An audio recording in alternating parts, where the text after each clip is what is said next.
the works, whatever the teachers are assigning for you. Do it, children. Please don't waste your time. Okay, after the school reopens, we teachers will check the homeworks, whatever we have given. Okay, so sit and learn. Okay, all the time don't waste watching the TV or playing outside. Please spend some time to your studies also. Okay, children, now today I am Pushpani ma'am here for the 5th standard general science. I am going to explain the respiration and reproduction. I have already explained you the first lesson, that is characteristics of plants, that is growth and response to stimuli. I explained already, I gave the notes also. I hope that you have written the notes in your classworks, hard words, notes, everything I have given you. So I hope that you have written it and you have learned it also. So in between a small break was there. After 2 months gap, we are back here. And now I am going to explain the second lesson, that is respiration and reproduction. Okay, children. Now here, you know all the living things. All the living things. Living things, you know, human beings, plants, animals, birds, insects. Okay, we are all living things only. What we need? We need air to breathe. We need food to survive. Food, water. Okay, all these are the characteristics of living things. Okay, we can feel, we can move. Okay, so we can grow, we can reproduce. All these are the characteristics of living things. So all living things need air for their survival. Obviously, yes or no, children?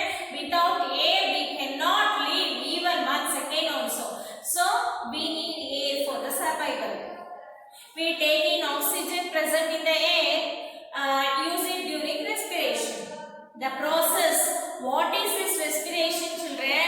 The process in which the oxygen taken in by the living things helps in to break down of the food. What the oxygen we take in, the oxygen will help in to break down the food and to release the energy and carbon dioxide. That is called respiration.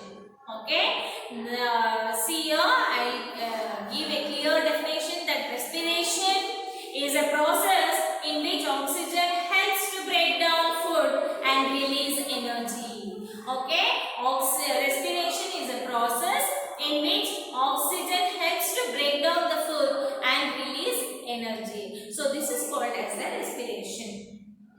Now, how the respiration in plants take place? How the respiration in plants take place? We will see. Plants take in through the stomata. Plants will take the air through the stomata. In the first lesson, I already showed you what are the stomatas. The tiny pores on the leaves is called as the stomata. Okay, I showed the leaf also. I showed the tiny pores also. But here, again they are given plants will take in air through the stomata present on the surface of the leaves. Okay, where these stomatas will be present on the surface of the leaves. During respiration, plants use oxygen from the air to break down the food and release energy. Carbon dioxide is formed as a byproduct in this process. So, plants use energy to grow while carbon dioxide is used to prepare the food in the presence of sunlight. Okay, carbon dioxide is used to prepare the food in the presence of sunlight. Understood, children? So just understand properly. During respiration, plants use oxygen from the air to break down the food and release energy. Okay, and carbon dioxide is formed as a byproduct. By using the carbon dioxide only, plants use energy to grow while carbon dioxide is used to prepare the food in the presence of sunlight. Here you can see the stomata. See here, this is the stomatas here which is present on the surface of the leaves and the leaf cells. Okay, this is how the stomatas or the tiny pores on the surface of the leaves.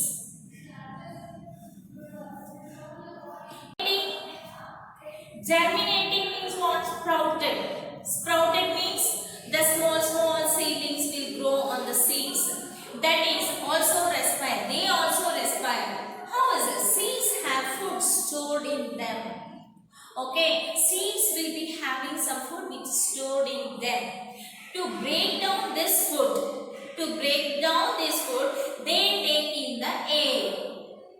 They use oxygen from the air to break down the food.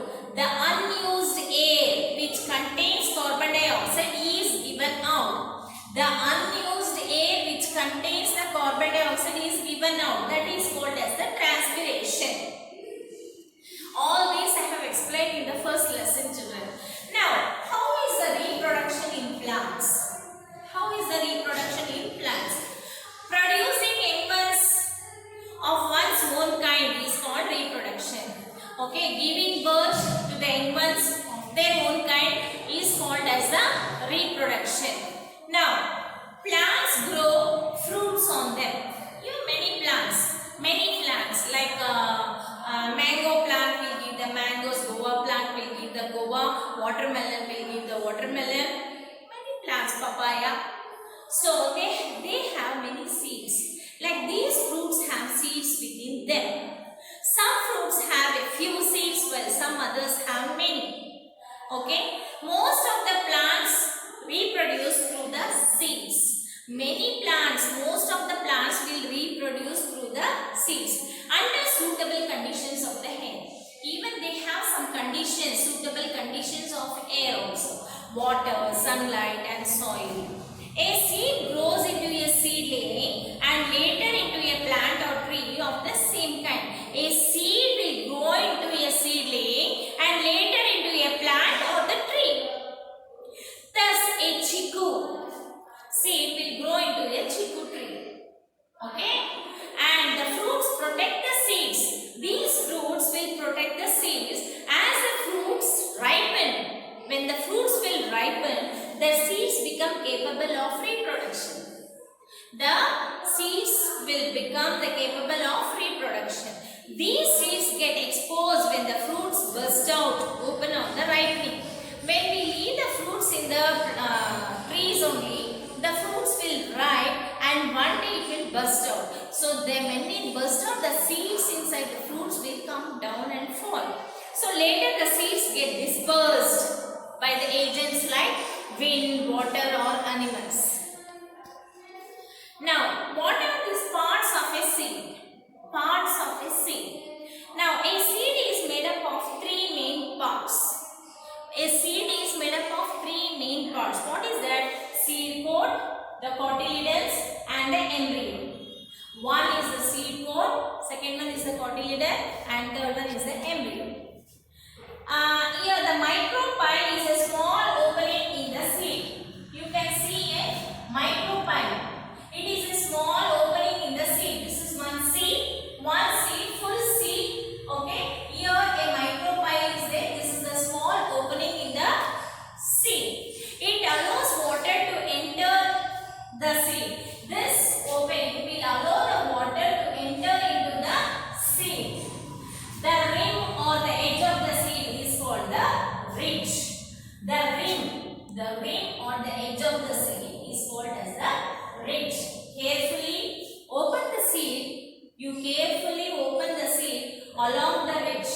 Along the ridge you have to open the seed into two parts. That is the two halves of the seed that can unfold on the cotyledons. When you open a seed, the two halves will be like this. Okay, they are called the cotyledons. What are they called? They are called cotyledons. They are thick and fleshy and rich in nutrients. These cotyledons are thick, fleshy and rich in nutrients. Between the cotyledons lies the embryo. Between the cotyledons lies the embryo. This is called as the embryo or the baby plant. Embryo or the baby plant. Cotyledons protect the baby plant and supply nutrients to this. These cotyledons protect this embryo and supply the nutrients to this baby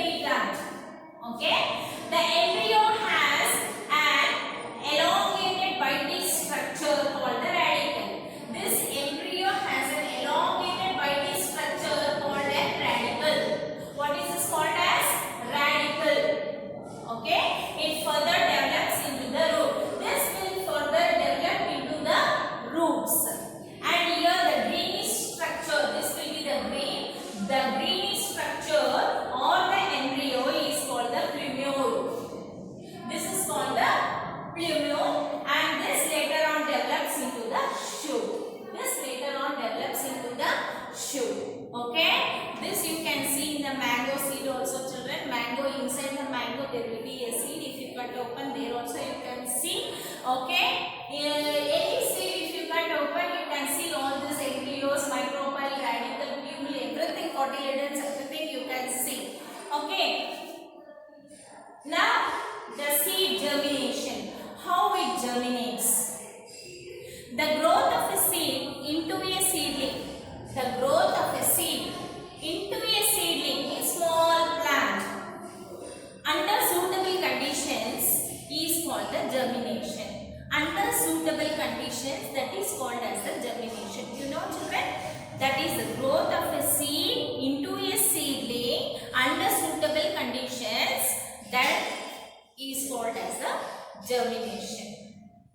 Now, conditions for seed germination. What are the conditions for this seed germination?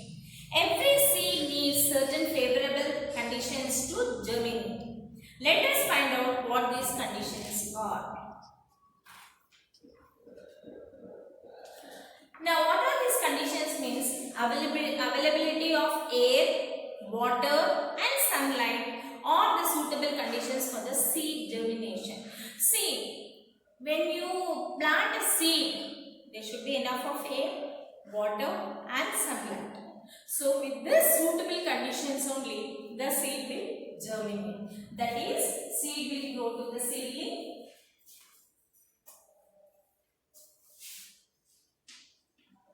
Okay, under, see your children, seed will grow to the, this is the seed will grow to the seedling, then the sapling and then to the plant. Okay, it's clear children, very clear it is. Seed will grow to the seedling, then the sapling, then to the plant. Okay children, now under favorable conditions a seed germinates. During this process the embryo takes nutrients from the cotyledons to develop the radical into a root and the plumule into the shoot. The embryo, from where it gets the energy? From the cotyledons to develop into the root and the shoot. Once the nutrients from the cotyledons are used up, the plumule turns green and opens up to the form of the first leaf. The plumule will turns green and opens up. The seed now has grown into a seedling. As the first leaves appear, the cotyledons dry up. See, as the first it will turn green, and when the first leaf appears, the cotyledons will dry up. Okay, and fall off as they have given all their nutrients to the embryo, and they will fall off because they have given all the nutrients to the embryo. So soon the seedling grows into a sapling and later on into a plant using sunlight, air and nutrients. See the different stages of the germination children, very clear it is. The green color is due to the chlorophyll. How the leaves will be green color? Due to the chlorophyll, the green pigment which is present in the leaves are called as the chlorophyll. Okay, which helps the plants in preparing their food. This chlorophyll will help the plants to prepare their food. The process by which plants prepare their food is called photosynthesis. What is called? Photosynthesis. So, the process by which plants prepare their own food with the help of air, water, sunlight and chlorophyll. This process is called as the photosynthesis. Even under all the given favorable condition, all seeds may not germinate. Even under all these favorable conditions also, all the seeds may not germinate. How is this? Likewise, all seedlings may not show the same kind of growth also. Some seeds will grow very fast, some seeds will be very slow. Some may grow into healthy plants, others into weak plants, and yet others may wither away. Others may not grow at all. This is because all the seeds of the same plants are not of same quality. All the seeds of the same plants will not have the same quality, the same nutrients. See, some seeds will be having more nutrients present in the cotyledons. Some seeds will be having very less nutrients which is not enough to grow. So, they will wither. They will not grow. So, this is because good quality while others are not. Seeds of good quality grow into healthy seedlings and plants. After the harvest, farmers should select the keep good quality seeds for sowing in the next year. Even in agriculture also, the farmer should have the good quality of seeds so that they will get the good crops also. In case of rice, the seeds are first sown in waterlogged field. When they become seedlings, they are transplanted to another field.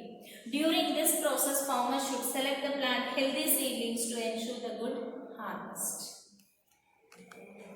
Now, what is this vegetative propagation? What is this vegetative propagation, children? Certain plants reproduce with the help of the stem, roots or leaves. You have seen many plants. They reproduce with the help of stems, roots and leaves. When plants reproduce not through the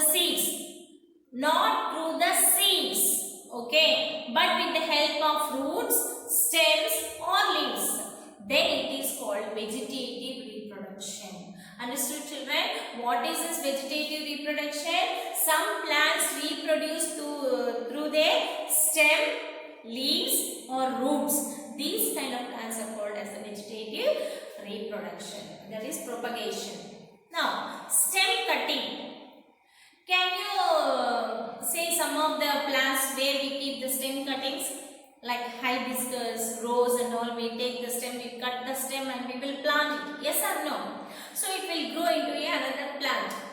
See, when the stem of a rose bush or a hibiscus plant, as I said, they have given the same examples, rose and hibiscus, is cut and replanted in the soil. New shoots appear on the cut stem. The new shoots will appear on the cut stem. Soon the stem will develop into the lower side and the branches on the upper side and grows into a bigger plant. Propagating a new plant from the stem of a parent plant is called stem cutting. See, like we will keep a cutting like this, again in the shoots it will grow and soon it will become a big plant. You see? So, what's a gardener at work during the monsoons? He uses the stem in a number of ways to grow the new plants in the same way. Okay, children? Apart from normal stems and roots, plants propagate from modified stem also. This is, see, modified stem and roots also. So, this is another way of modification or germination. Now, gladioli, lilies and tuberoses grow from modified stems called bulbs. See here they have given. This is gladioli, lilies and tuberoses grow from the modified stems called the bulbs. These are growing from the stems. Then layering. What is this layering, children? Layering means the long branches of a jasmine plant. You would have seen the jasmine plant. The jasmine plant will be having the long branches.